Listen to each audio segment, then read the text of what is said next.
Entrando Jesus no barco, estando em alto mar,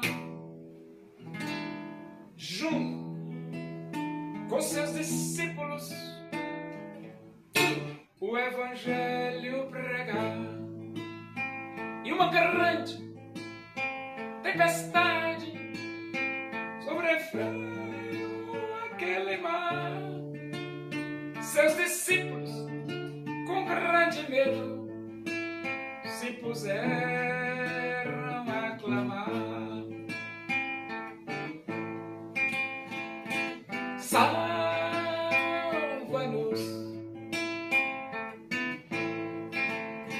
Senhor, pois estamos a perecer. Salva-nos,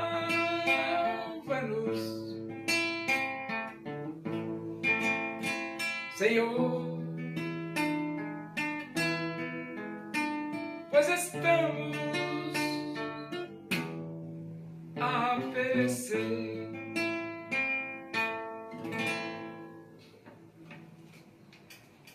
Vamos abrir a Bíblia, primeira epístola de Paulo aos Coríntios.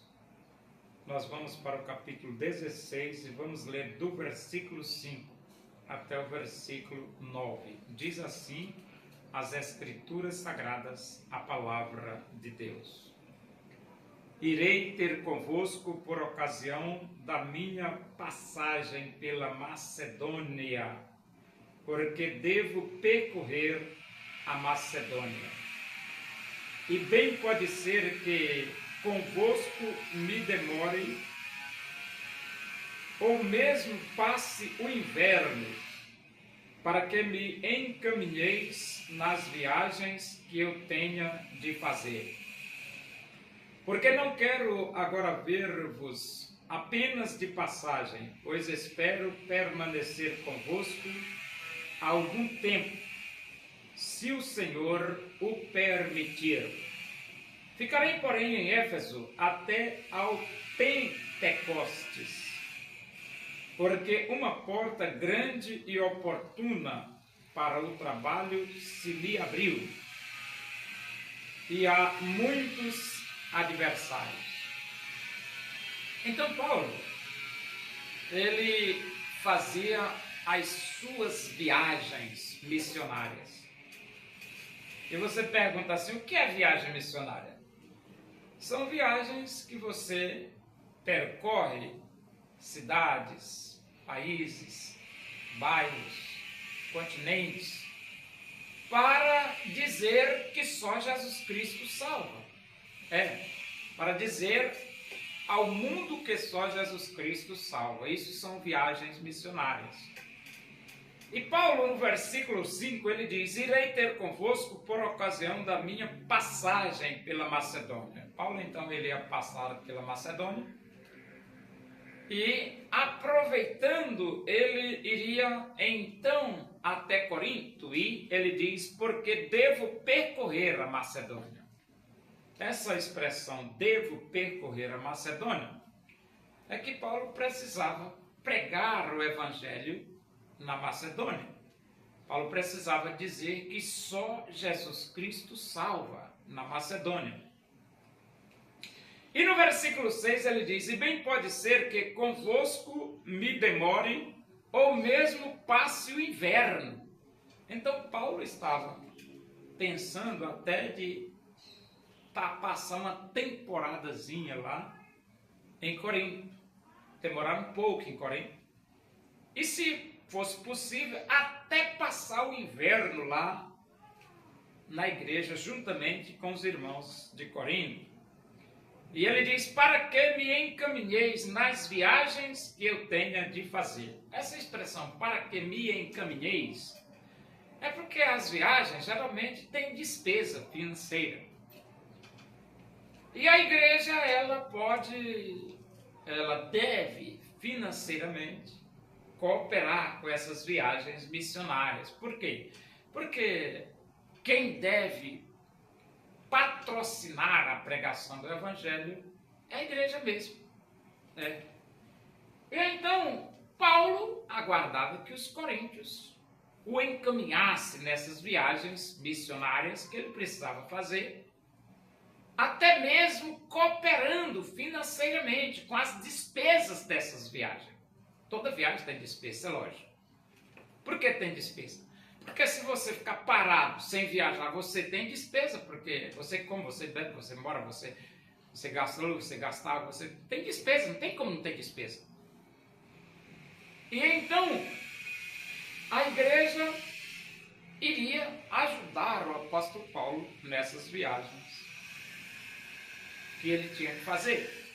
E o versículo 7 diz: porque não quero agora ver-vos apenas de passagem, pois espero permanecer convosco algum tempo, se o Senhor o permitir. Então Paulo não queria chegar lá em Corinto, só chegar e ir embora. Não, ele não queria fazer isso. Ele queria chegar lá em Corinto, chegar, parar e passar algum tempo lá na igreja de Corinto. Só que ele diz assim: se o Senhor permitir. Por que se o Senhor permitir? Porque tudo está na administração de Deus. Deus é quem administra todas as coisas. A Bíblia diz que nós não acrescentamos um côvado à nossa vida sem a permissão de Deus. É por isso que Paulo diz: se o Senhor permitir. E ele diz: ficarei, porém, em Éfeso até ao Pentecostes. Então, Paulo aqui informa aos irmãos de Corinto que ele, até ao Pentecostes, ele estaria na cidade de Éfeso. Aí você, que Pentecostes é essa? É uma festa. Uma festa que os judeus comemoravam ano após ano. E no tempo dessa festa, comemorada pelos judeus, Paulo estaria na cidade de Éfeso.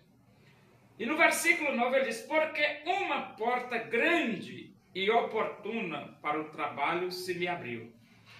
Então as portas para a pregação do Evangelho se abrem. Só que, por exemplo, abriu. Paulo queria aproveitar essa oportunidade. Uma porta grande e oportuna para o trabalho se me abriu. Se abriu, vamos pregar. Vamos dizer ao mundo que só Jesus Cristo salva. E então Paulo diz: e há muitos adversários. Essa expressão, há muitos adversários, é que as oportunidades para pregar o Evangelho, elas aparecem. Mas adversativo, aparecem também os adversários, os inimigos, os opositores, os contrários, aqueles que querem atrapalhar a pregação do Evangelho. Só que, por exemplo, com opositores ou sem opositores, nós temos que pregar o Evangelho. Com inimigos ou sem inimigos, nós temos que pregar o Evangelho. Com adversários ou sem adversários, nós temos que pregar o Evangelho. E você está pensando que foi fácil para Paulo dizer ao mundo que só Jesus Cristo salva? Foi fácil não. Não foi fácil não. Em uma das viagens missionárias de Paulo, ele foi apedrejado e tido como morto. Só que ele foi tido como morto pelos seus adversários e inimigos que o estavam apedrejando, mas ele não estava morto. Quando os inimigos foram embora, Paulo se levantou e foi pregar o Evangelho. Mas os inimigos apedrejaram Paulo, deixaram Paulo lá apedrejado, pensando que Paulo estava morto. Só que Paulo não estava. E Deus o livrou da morte. E então ele diz, porque uma porta grande e oportuna para o trabalho se me abriu, e há muitos adversários. Preguemos o Evangelho. Digamos que só Jesus Cristo salva aos 8 bilhões de habitantes do planeta, não obstante a existência dos adversários.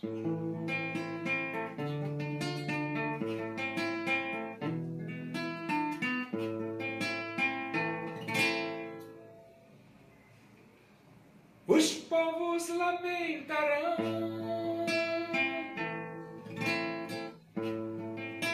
a vinda do Filho do Homem, pois não se arrependeram. Em Jesus eles não creram. Assim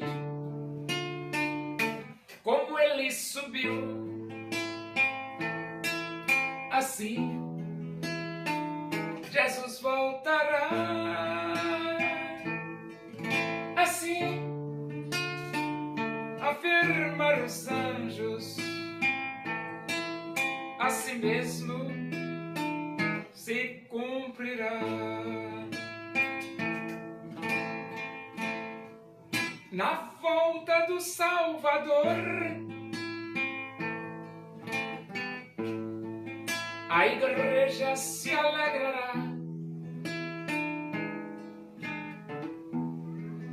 pois ela de coração a Jesus quis aceitar.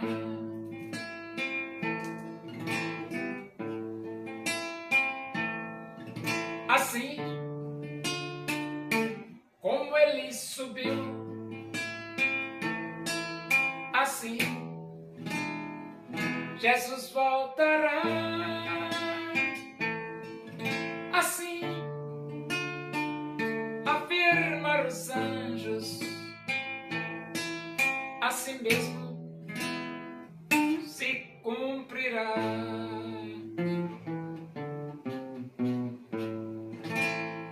Oremos. Agradecemos a Deus por esse momento na tua presença e que o amor de Deus, a graça do nosso Senhor Jesus Cristo, a comunhão e a consolação do Espírito de Deus seja com todos nós aqui, com todo o teu povo em toda a face da terra, hoje e para sempre. Amém. Boa tarde, que Deus os abençoe.